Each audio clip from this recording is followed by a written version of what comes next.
We had financial institutions say they weren't going to accept high appraisals in Hough. That's classic redlining. Oh, I'm about to say red line. Here That's you go with redlining, that. and that was in this decade. Right, right. But Did you find a bank? Yeah, that's the question. Because I know from some commercial development right now, there's no banks up here that's lending any commercial dollars in Cleveland. Now, people don't understand that, but it's true. If you have a commercial building, you can't walk into Citizens Bank. You can't go into Key Bank. You can't go in none of these banks and say, give me $1.5 million loan to do anything. They don't do it.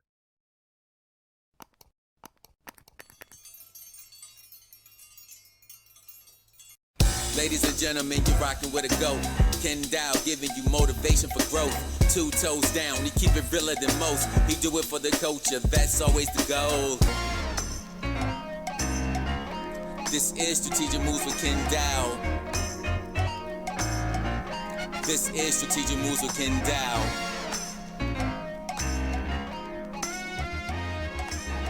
What's up, everybody? You tuned in to another episode of Strategic Moves. I'm your host, Ken Dow. This is a place where we bring art, culture, politics, and business all together, and we do it every Sunday right here on this channel. Today, I was talking to a friend of mine about some of the things that's going on in our community. She has been a civic leader in our community. She's been an activist, and now she's a developer.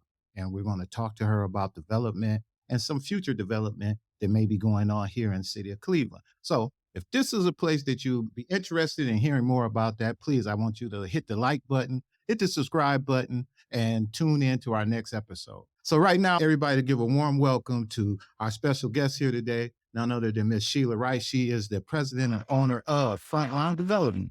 Sheila Wright. thank you, Ken. Thank you for having me here. All right. So we want to thank you for coming to our studio today. Thanks for dropping by and spending some time to talk with us. As I told everybody, you've been a activist in our community. You've been a civic leader in our community, working on several boards and representing the NAACP and other organizations in our community. And you've been a mother. You're a mother right now. You ain't been a mother. You're still a mother, raising your daughter here. And you're doing some development now also. So we're going to talk a little bit about that. But in true nature of our show, can't come on this show until you tell everybody where you from. We got this thing in Cleveland where we got to know where you're from before we can find out where you at. So where are you from? You grew up here in Cleveland, or are you a native of Cleveland? Are you snuck in the back door? Where are you from? So I am a native Clevelander. I've been here all my life, and I was born and raised in Glenville. Ah, see, there it is. Another one. There's another one. It's so surprising to me, and I've been really trying to stretch this out, but it seems like everywhere I go, it seems like they come right back, circle back around Glenville. So tell me, where in Glenville you grew up at? So I grew up on 123rd in St. Clair, Okay. right across from a school that's no longer there, but it was called Hazeldale School. Okay. So I live right across the street from that school, and that's where I was born and grew up most of my life. You grew up, your mom, dad? My parents divorced it too, like a lot of parents, when I was 2 years old. So I grew up with mostly my mother and her family. We lived in a home that my grandfather owned, Okay. and my mother worked at the steel mill. Really? Mm-hmm. Which one, LTV? It initially was J&L, Okay. and then when it merged, it was LTV. Yeah. You know, Emeritus Turner, her mom worked at LTV still too. They might know each They other. might knew each They other. might know each other. And retired from there and everything. That's right. Yeah. Yeah. So that's how my mom took care of me. Wow. Yeah. It's just you, your mom, or you brothers, sisters? No, it's just me. Wow. Yep. Weird fact, I'm a twinless twin. Yeah. A twinless twin. Now, what you mean by a twinless twin? I mean, my twin brother, he did not make it. But So you were twins. I was a twin. Oh, interesting. I Okay. know. Okay. So you, your mom, y'all grew up on 123rd. So what time of the year was that? Like when you went to Glenville? Now you want me to Yeah, tell my we're age? going to age you. Yeah. I mean, that's why we're here, because our age put us in a position where now we can start educating other folks about it. Let's just say I am part of Generation X. I was born in the 70s. I'll leave it at that. That's good. So I went to Hazeldale School, Mm-hmm. and I can't remember what year they started busing here in Cleveland, Mm-hmm. but went to Hazeldale School, and then they kind of shipped me out of Hazeldale, and I went to Henry W. Longfellow. Okay. But yeah, so my mom, we lived in a duplex. Okay. My mom lived downstairs, and my grandparents lived upstairs. Oh, okay. And my uncles were pretty notorious in the neighborhood. That's So cool. I was well protected in Okay. the community and Excellent. a little sheltered, believe it Mhm. or not. Really? So you wouldn't hanging outside. No, my Sheila was that girl looking out the window. Everybody like, that's that girl sitting in the yeah, house over yeah, there. my family would laugh at me and be like, "Remember you couldn't come off the porch? You had to read. All you could do was read books." So Right. my mother says to this day, she's like, "I think I did okay." Well, you know, and there were some people we grew up that were like that. Right, right, It was us hoodlums who walked down the street right, all the right, time, raising all kinds of hell, and it was the young ones to be like, that girl never come off the porch over right, there. right. She just sitting over there, and I heard she read a whole day. Yep, Yep, that's all she do. You that's know, all I was allowed to but do. and what's interesting about that is that later on in life, you run into that person, you be like, oh, no, that was that girl who Right, used to sit on the porch right, all right, day, and we used to just swap by. I'm asking her for a job. right, So right. that's interesting. So you grew up there. What high school you went to then? So I went to Shaw High School. Ah, now Was that's interesting. I know, I know. I went Okay. to Shaw High School at the time because I was kind of shepherding back and forth between my mother and my father. Okay. My father lived in East Cleveland. Okay. So I went to Shaw High School and then, I met a very special boy. Hmm. Well, I thought he was special at the time. No, Okay. he's a good guy. He was special, I He bet. was special. And like a lot of young women, I got pregnant in high school. Really? I got Okay. pregnant with my oldest daughter in high school. Mhm. And it's interesting because my business partner and I have very similar paths and we didn't Okay. know each other. So I had my daughter at 17. Really? And then Okay. I left and went to DePaul School for Girls, was with Catholic Charities. Okay. And then when I came out of DePaul, I went to Glenville for my Interesting. senior. Yeah. So I had a very, So you went away for school because you was pregnant. oh yeah. Oh yeah. At that time, and I don't think they forced people out, but it was an option. You know, it was that thing back then. Like when you got pregnant in school back then, it was like, ooh, she's pregnant. Yep. And they actually had a school for pregnant girls. Yep. And it's just so funny how life is so circular. Mhm. When I was in law school, I worked for a program called Moms First, Mhm. and my caseload were teen mothers. Interesting. It's That's just crazy. That's yeah, wild. it That's was wild. something, but a lot of different circumstances than what I was dealing with when I was pregnant, and it taught me a lot. I thought I was gonna help them, but they showed me a They lot. showed you a lot. Oh, And they yeah. don't have places like DePaul no more, I don't think, do they, for schools for I girls like don't that? know if they have places like DePaul. I will say that was one of the things that began to really embed my understanding around policy, if you will, Interesting. because to my knowledge, there wasn't a great support system to help girls who left mainstream school to Mhm. have a baby and transition back into the classroom. Interesting. Yeah. So when I was working for Moms First, I saw a lot of bright Mhm. girls who had just had various backgrounds. There's many reasons why a girl gets pregnant early, Mhm. right? But they have a lot of potential, but they weren't able to really exercise that at that time because there were so many barriers to getting back into mainstream school, working closely with the county at that time, if they received cash assistance, if their mothers did, meaning the grandmother of the baby, they couldn't get vouchers for daycare. It opened my eyes to a lot. I mean, I was very fortunate Mhm. even as a teen mother, and I left high school. Mm. So I left high school my senior year when I came. Oh, after you got back. Yep. So you got back and said, I'm leaving again. I'm leaving it. Yep. When I came back to Glenville, my first day of high school, I left to go nurse my daughter. Mhm. And the people that was watching her, she was a newborn, they Mhm. didn't take good Mhm. care of her. Okay. And in my 17-year-old mind, particularly because of things I have experienced, I Mhm. just had one job at that point, was to take care of her. So I didn't go back to school at that time. And my mother, who's all about education, didn't know. So for about a year, she thought I was going to school. I was working part-time. I go to the library with my baby. Mm. She had no idea I wasn't going to school. Wow. Wow. And that wasn't a 17-year-old mind. That was really a mother's nature of saying, hey, I got to Yeah. take care of my daughter. I Yeah, mean, but you know. 17 is also impulsive. I only had a year to go. I could have just finished, but, But you had a obligation I that did. couldn't wait. Yep. I mean, obviously it couldn't wait, right? So you decide that I'm done with that. What made you go back, or how did you get back? Because School. yeah. So I have 2 daughters, Mhm. but my oldest daughter is where a lot of this centers around. Mhm. And I remember I started looking around based on things that I had been exposed to. My mother always made sure she exposed me to different kinds of culture Mhm. and just to open my mind up a little bit. Mhm. And I knew that I wanted this for my daughter, but I think intuitively I understood I was limited, Okay. as and so I started talking to women that I would see out in the community. Any Mhm. woman that looked like she was well put together, Mm. professional, I would talk to these women and I would say, "What made a difference in your life?" And they would talk to me. Mhm. And this one woman said, "Why are you asking these questions?" And I said, "Well, I want something to model my daughter for." And she said, "Well, the first role model in her life is you." Mm. And that's when a light bulb went. And she said, statistically, children very rarely do much further than their parents. Mm. So if you want her to aim high, you have to set the bar. And I began to talk to my daughter. She's like in kindergarten about school and going to Mhm. college. And Mhm. Mhm. she said, "Mommy, why don't you go to school?" Really? And I said, "You're right. Why don't I?" And I Mhm. went, took my GED test, passed Mhm. it with flying colors, Mhm. went to Tri C, and that was it. So you started out old Tri-C. You and Frank Jackson.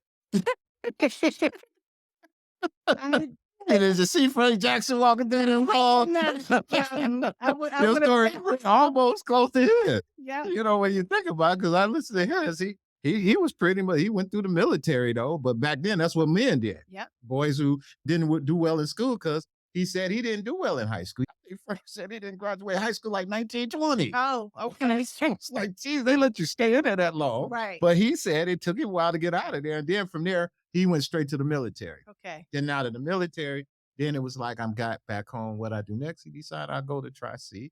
And from there, I'm saying y'all stories get similar, because then what happens from there, I I guess. went to Tri Yeah. C and earned a scholarship to Cleveland State. And Hmm. then I went to law school and then Yeah. I See, went got my MBA. And now you done moved on. You got your MBA and then graduated, got your law degree. I remember you were studying to get your law degree and everything. And also, I do know this as a friend. I do know that just over the years of knowing you, one of the things that you have done successfully is that you were really working hard to raise your daughters and to try to make sure they got the best education. And they went to Laurel, they right? went to Laurel Yeah, I School. remember going to Laurel because you used to complain about that damn tuition.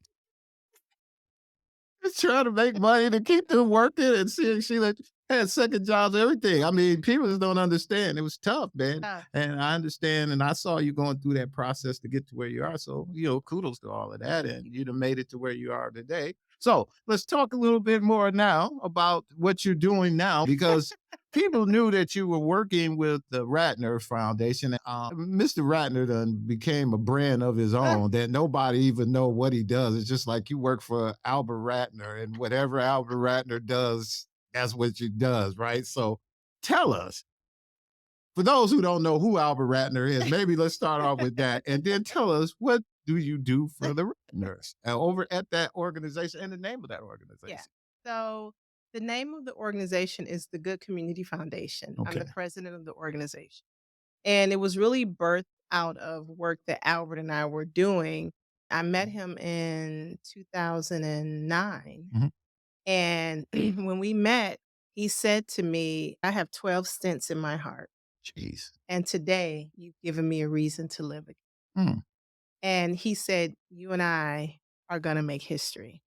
And he started putting me on planes and taking me to different places and just started working in terms of policy.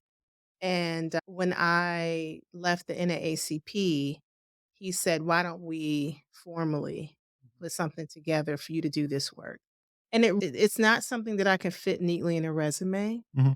I always say it's kind of like the Olivia Pope without the murder, Mhm. maybe. No, but Mhm. Right. but seriously, no, it's really being able to go into various situations, whether it's an organization, whether it's supporting an effort like getting rid of payday lending, whether That's what I was gonna pay say. early Why don't you give childhood. us an example? Give us an example of something you worked on that Yeah. you could say. Then we could say, yeah, this Yeah. is an example of what Yeah. because So I know, but yeah. again, everybody else is like, she ain't saying what she do now. Give us an example. So, for example, at the time, Albert had a center that he funded at Cleveland State University called the Center for Population Dynamics. Okay. And that center did a lot of research around population, migration patterns, housing. And he began to look at the city of Cleveland and he said, listen, based on these numbers and based just simply on a census track, Mhm. Cleveland, Northeast Ohio is going to become more and more Black. Mhm. And I said, yeah, no kidding. And so what he said, well, because of who I am and I'm not a Black person, right? I cannot show up in a space to say what we need to do to be supportive because Black people have their own leadership. They Mhm. don't need leaders, Mhm. but I can be an ally. Mhm.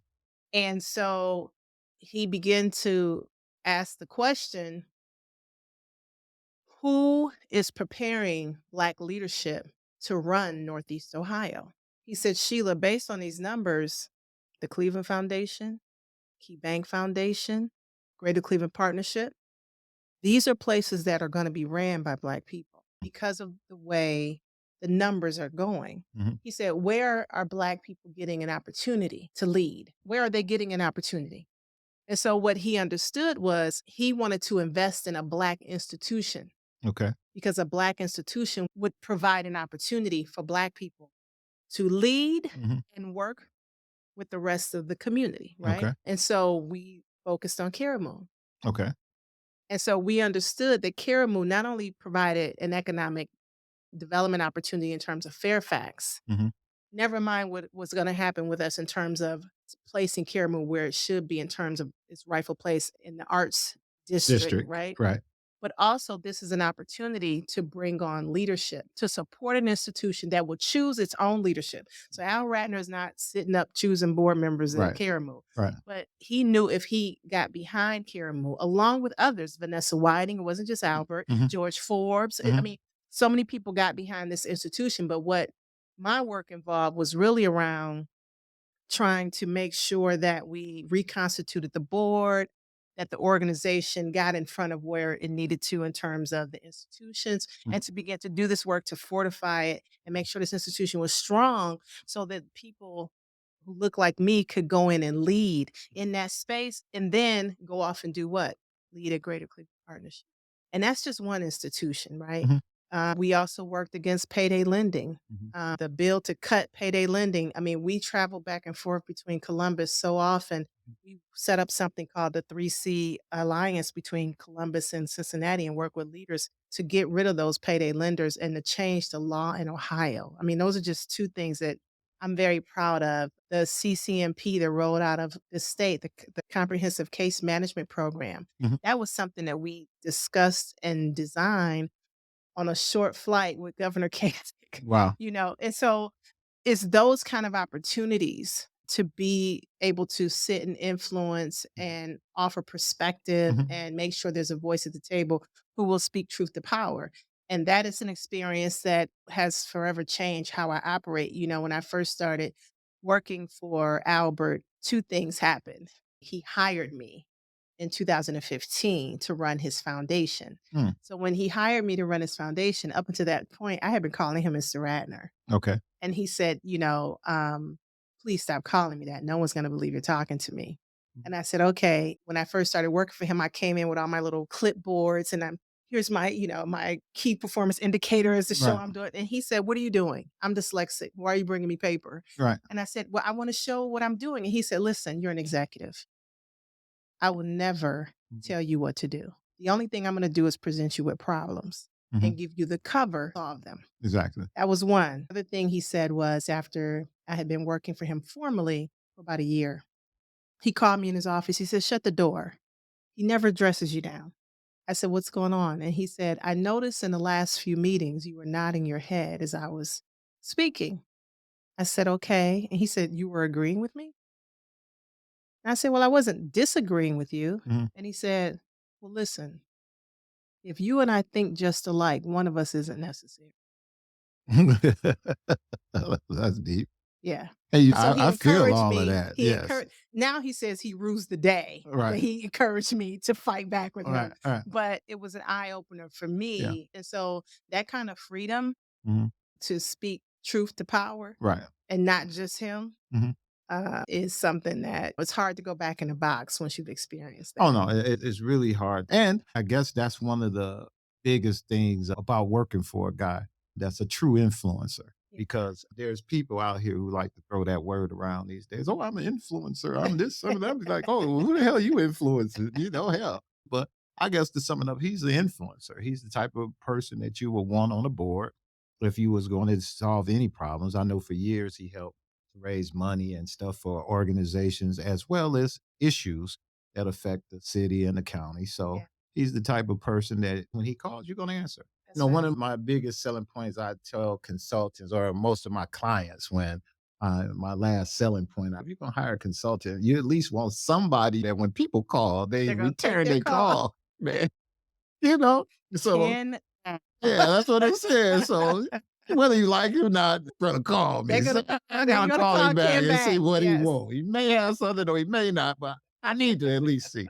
And that's the point. And Mr. Ratner is one of these people that if you see his name on it, like, oh my God. Okay. So Right. that's a really good thing. So I see you guys did good work with that, and you've been working with him for years and Yeah. trying to get projects done. And then you decide you want to do some development of your own now. Yeah. So tell me a little bit about the development corporation, Frontline Development. That's right. Is the name of your company? Is you by yourself, you with partners, or what's Oh, the yeah. deal? So I have a partner again who it's so funny. Our lives were very parallel. Mhm. And Angela Thee Bennett, Okay. who was Oh, recently poached by the Biden yes. administration. So Yes. I always tell her President Biden and I are beefing because Yes. she's so busy right Right. now. Right. But yeah, and it's so interesting. We both were at Shaw, didn't know each other. Really? Both Hey, had our yes, that's right. She did go to shop. both had our daughters at 17. Wow. Her daughter went to HB, mine went to Laurel. Wow. Both sent our daughters to Spelman. You know what? You're right. You guys do. I was just thinking, but y'all do have a similar story. We have a similar story, and we didn't know one another. People kept saying, "You gotta meet her, you gotta meet her." Y'all were there at the same time? We are the same age. We So were y'all there was at show at the same time? pregnant, didn't know each other. Wow. And so the person who brought us together was Albert. So y'all probably didn't know each other because y'all both was pregnant and y'all Right. both was probably going right. Out of our minds. Right. And so Albert is who brought us together. Really? I was working for him in one capacity and Mhm. she was working for him in another capacity, neither officially. So neither Wow. were on his payroll, but he had us doing Right. things. He's who brought us together. And Really? so, yeah, so for us to now be developers, he's like, oh my God, what have I done? And she's Wow. the same thing. Went to law school, Oh, you're right. went I'm and got her saying what got her MBA. MBA. Y'all, that's what I'm Yes. saying. Y'all stories are similar. I mean, Yeah. that's truly wow. Yeah. She's a little tougher than I am. Yeah, Angela don't mess around. Yes, beautiful heart, but I wouldn't bet against her. Oh, I wouldn't bet against her. yeah. She gets hers a different way. Yes, she does. Yeah. Yes, she does. I'm glad I'm on her side. Right.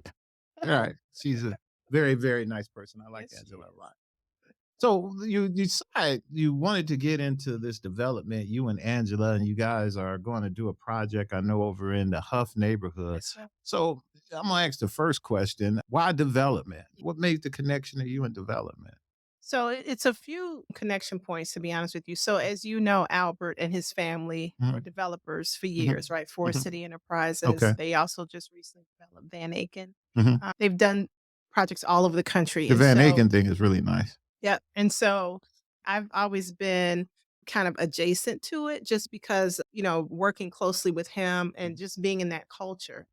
Well, Angela, she's a practicing attorney, and I think she was chief of building and housing for East Cleveland. Mhm, She has structured a lot of deals with respect to development, and her parents did a lot of rehab and development work when she was growing up. So that's just in her. mhm, And she had been saying for years, like, oh, we should think about doing this. And I'm like, Angela, no, I'm doing this stuff. mhm, That's not really something that appeals to me.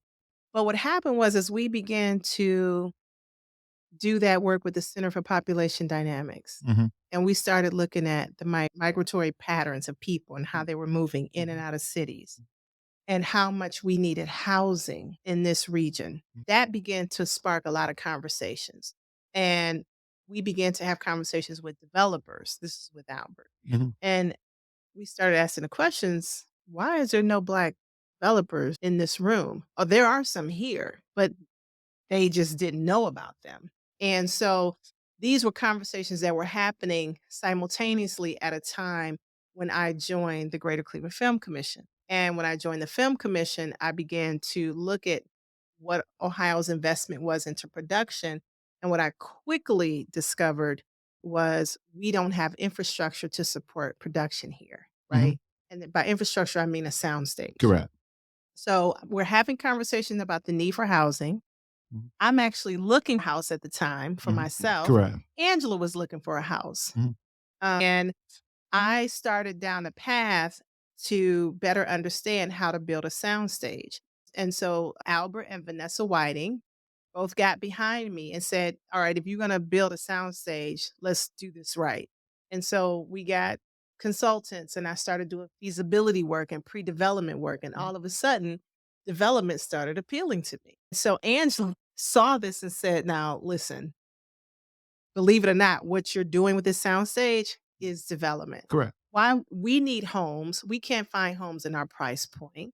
There's a TCLI study over in Hough, right? Mhm. It talks about plan to restructure Hough. Mhm. I'm not sure I was aware at the time that the Cleveland Foundation was planning to move to Hough. Mhm. But she said, "Sheila, why don't we build over there?" And when she kinda laid it out for me and said, "What you are doing with this soundstage is exactly what a developer does. You have a vision, you find the financing, you have the resources and relationships to bring the deal forward. This is what it takes." And it just kind of formed organically out of that. So I'm working on building a soundstage, but then we started thinking about building homes, and we talked to Carolyn Allen. Mhm. Miss Allen explained to us what she and her friends did when she first moved to Cleveland. And we said, that's the model.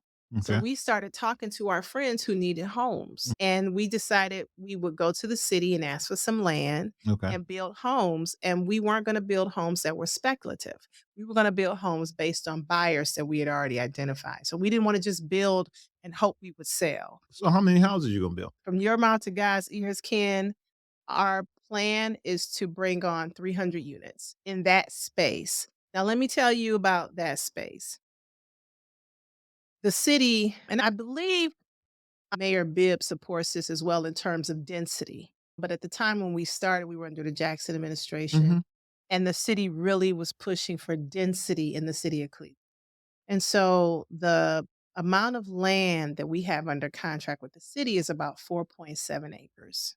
And with 4 acres, though, you can't get 300 homes on 4 acres, right? At 300 homes, but you can do different products. You can do a multifamily Mhm. products, which is apartment, mixed use, mixed Mhm. income, Mhm. first floor retail. So ours was a combination of single family homes, multifamily units, north and south corners of East 66th Street. Okay. We had those parcels. So that's where our two multifamilies will be. So Mhm. you're talking about 70, 80 units in each of those Now, apartments. those are apartments or market rate housing? Are you Those gonna sell these or these are rentals?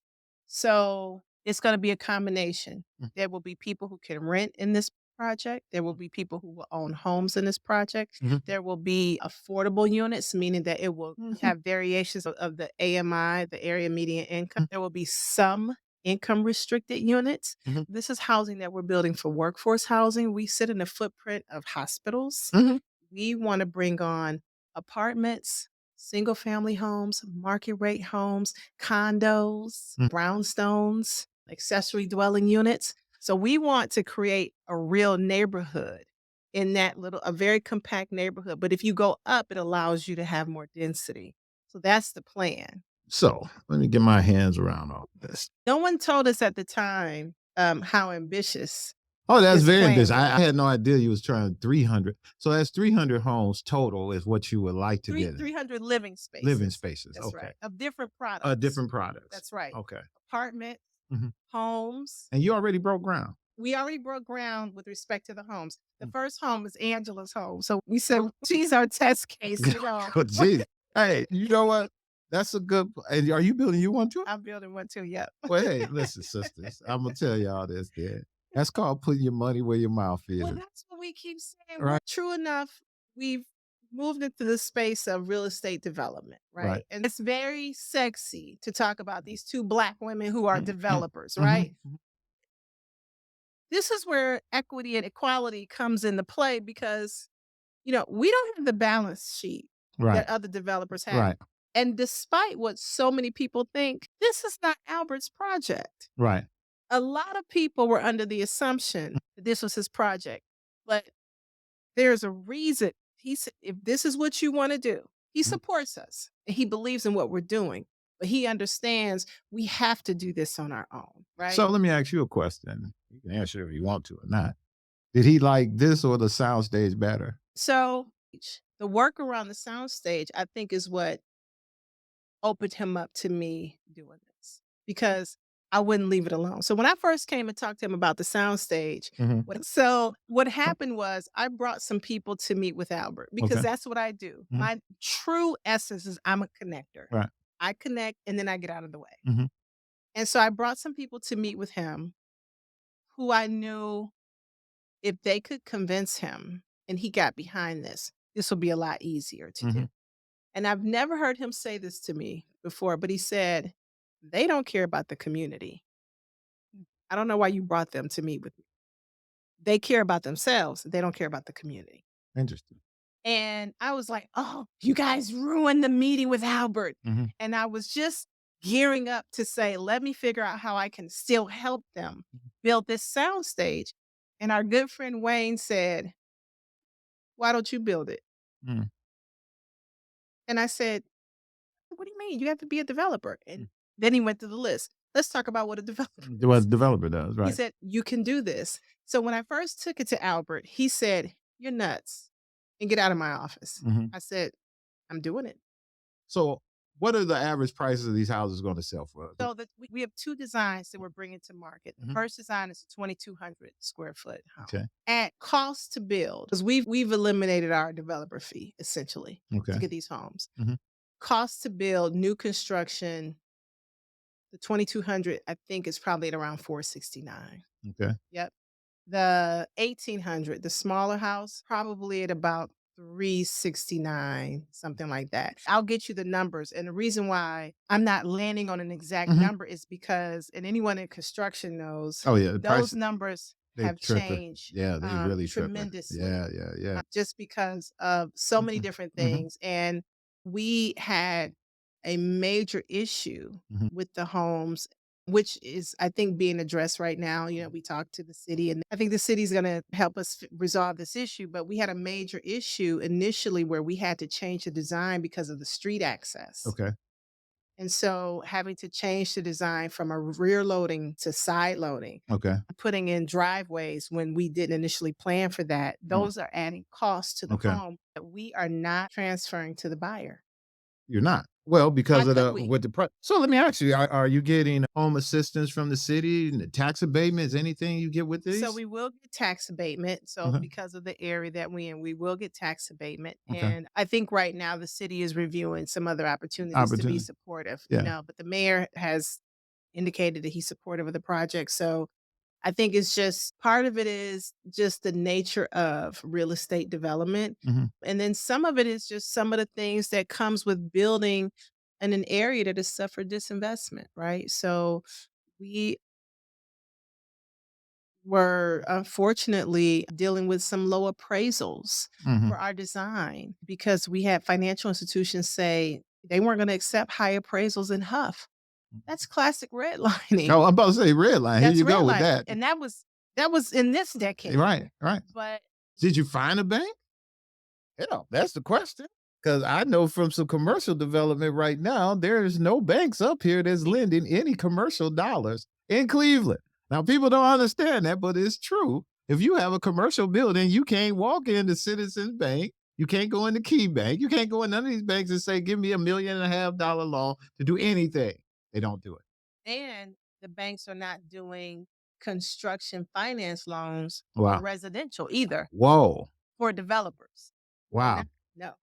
So we were fortunate. Oh, for developers. Yeah, there Yeah. were some conversations that were had, and Mhm. so we did get a bank who was work with us in terms of the construction finance for the first few homes. Wow. But there's still challenges, right? There's the appraisal Yeah, I was about to challenge. say you still got your challenge We of got the the appraisal. appraisals with That the don't do it. challenge. We Right. have again the access to the streets, Mhm. and these issues that many developers deal with, that people who do real estate projects deal with. The difference, though, Ken, and I think you can relate to this, is when you are a person of a particular group, let's say Black women, and it's not all Black women or Black people who come to a particular market in terms of business, we don't always come with a lot of resources. We don't come highly capitalized, right? Mhm.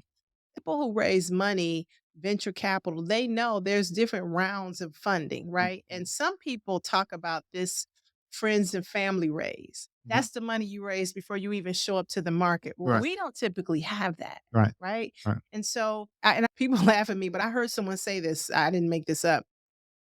When we have to take a risk, it's almost like the difference of how a chicken feeds you versus how a pig will feed you. Mm. A chicken can feed you an egg and she can go on about her business. Mhm. But if a pig has to feed you, what must he do?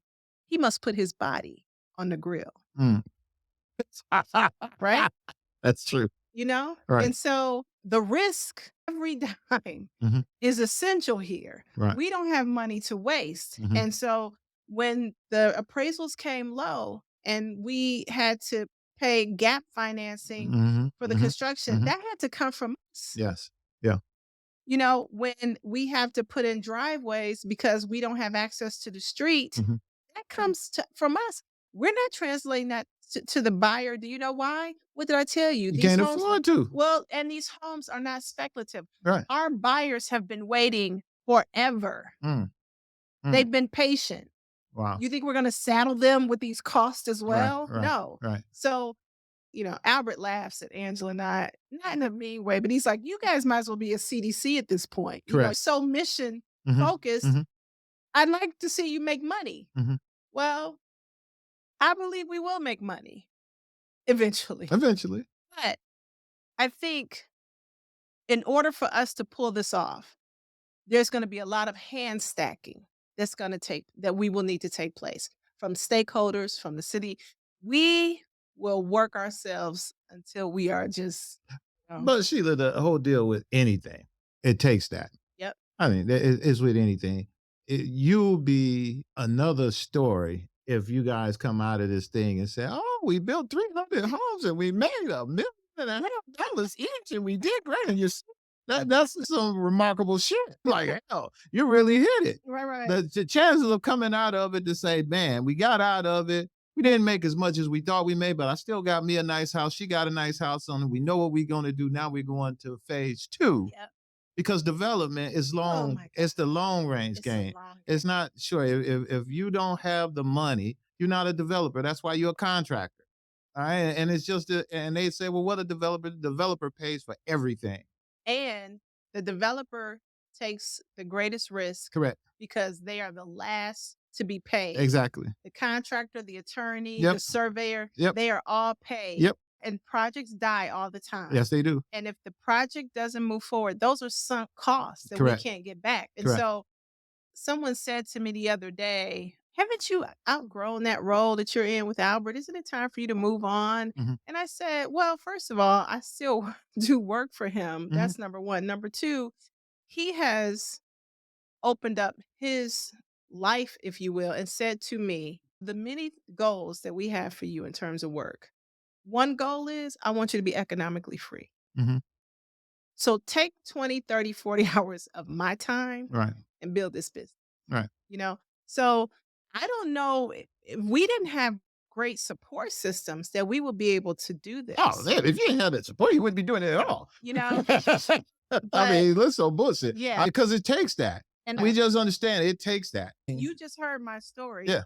Yeah. You heard Angela's Oh, story. yeah. Teen mother, Oh, lost yeah. Oh, yeah. nothing Oh, yeah. that we've ever encountered Mhm. has been as challenging as real estate development. Really. Oh my God. Well, you know Nothing. what? But again, we talking millions and millions of dollars. That's why. And for the person who said that you ought to do, you have, you didn't move on. You changed. You're not doing the same thing you were doing when you first met the No. guy. You guys not in the same position that you were when you first met him. Y'all relationship ain't the same as it That's was when you first got there. So you actually have moved on and you're doing something else. It's all. You just like what you're doing. Yeah. So when anybody time you like doing what you're doing, it ain't work. So to you, it's not work. I'm just doing, hell, I'm going to a place that's going to allow me to build a sound stage if that's what I want, or do most of the time you're probably going to work, spending most of your time doing your development project. So you have moved on.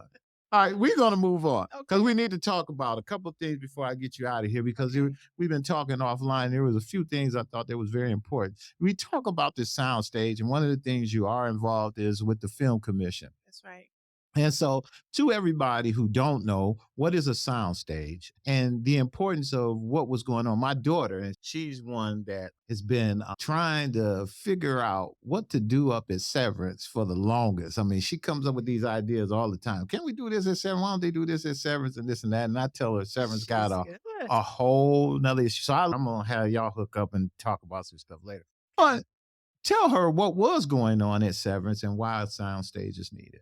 So Russo brothers gutted Walmart, the rest of Walmart, Mhm. and they turned it into kind of a mock sound stage. A sound stage, if you remember movies where you see people in Hollywood and they're riding around in golf carts and they're going in these different buildings, Mhm. those are sound stages. Truly, it's a box. Think of an airplane hangar Mhm. that is insulated for sound. And you can go inside and build sets Mm. and you can turn off sounds so you can record. Okay. So that's very important. That's the infrastructure needed for an industry to be, for a state to have a good relationship with that industry. And so for the past few years, once the Russo brothers converted Walmart into, again, kind of a soundstage of sorts, Mhm. they filmed the movie about the veteran. Oh my goodness. Cherry. Cherry. Mhm. That was a movie that they filmed soup to nuts. Mm. That's important because the Russo brothers love Cleveland. They're Mhm. from here. Right. They have brought opportunities to film their projects here, Mhm. but it was only for a little bit of the movie, right? Mm. They had to go take it back. Right. But we were able to experience some of that. But for them to be able to film a project soup to nuts here is huge. Mhm. And they did that with Cherry. And since then, as that industry goes, whenever someone else touches something that has been renovated or created, they improve upon it. Mhm. So the Russo brothers used it, Netflix used it, Mhm. Amazon used it, Mm. Warner Brothers used it. I mean, they did White Noise here with Don Cheadle. They Wow. did that movie here. Yeah. Mhm. So people that when you go to Severance and you see those white trucks, that's the industry up there. And to me, that is the industry sitting on the signal Mhm. to Northeast Ohio. Here's where we wouldn't mind being, Mhm. right?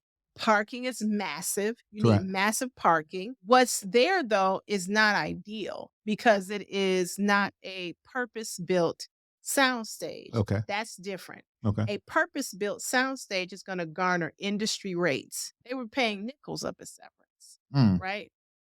And we do not have a purpose-built soundstage in Ohio. How big a space you need for a purpose-built soundstage? Well, it can be as big as you like, right? Mhm.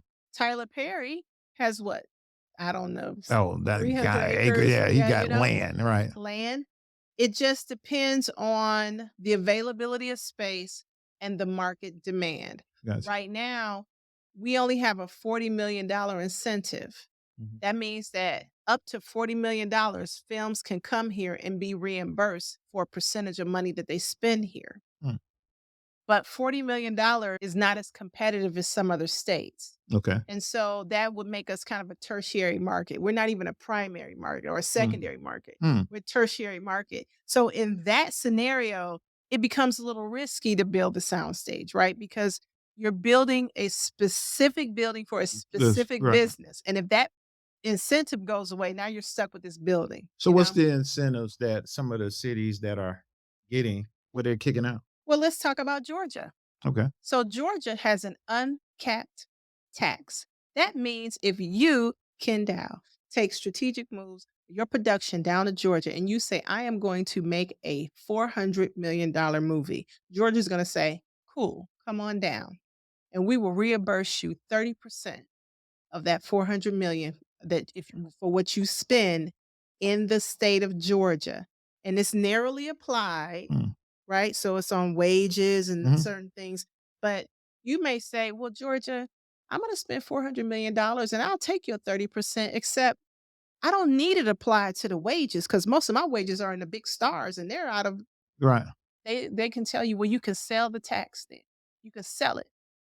They are printing money in Georgia, That's why Tyler Perry studio down there. printing money. And let me just tell you how that translates into realistic outcomes. Okay. The Marvel Avengers franchise, those movies, they couldn't get a green light in other states because of the financing like they did in Georgia. Mm. It is because of the uncapped tax that they were even able to bring us those productions Wow. because it made the numbers work. Wouldn't happen if it wasn't for Wouldn't have happened. wow. Production Mhm. is not too different from development. I want you to keep us in tune for what's happening with the projects. And if anybody interested in trying to get more information about Sheila Wright's project, you could go into our comment section in my description. I got all the information that you can find out about Sheila Wright's project. And if you want to buy one of her houses, how you can do that as well. But for right now, Miss Sheila Wright, I'm going to give you this camera.